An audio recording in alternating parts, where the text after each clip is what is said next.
Анна Бесонова, последната в този финал.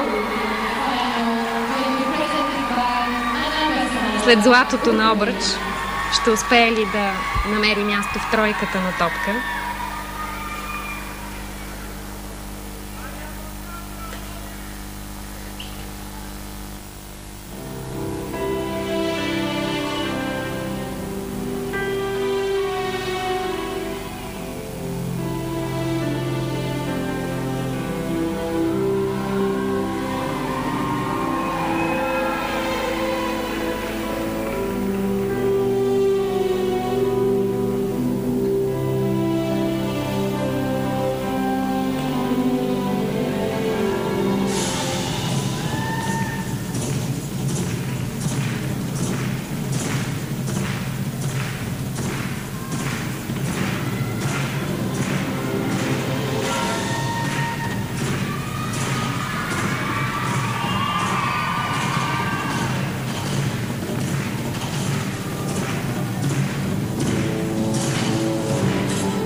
Че ли композицията с обръч все пак беше по-впечатляваща от двете и Бесонова със сигурност го знае.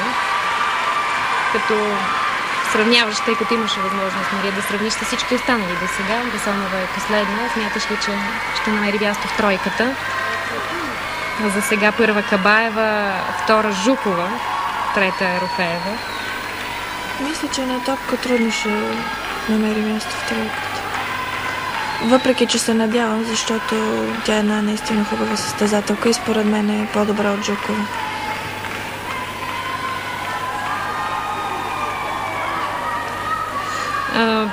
Украйна на това световно първенство е представена освен Анна Бесонова и Тамара Ерофеева от Наталия Годунков. Всъщност само от 3 състезателки е тима на Украйна съставен, така както се случи на нас, за съжаление да са само 3. Иначе имат възможност да играят 4 състезателки в отборната надпревара.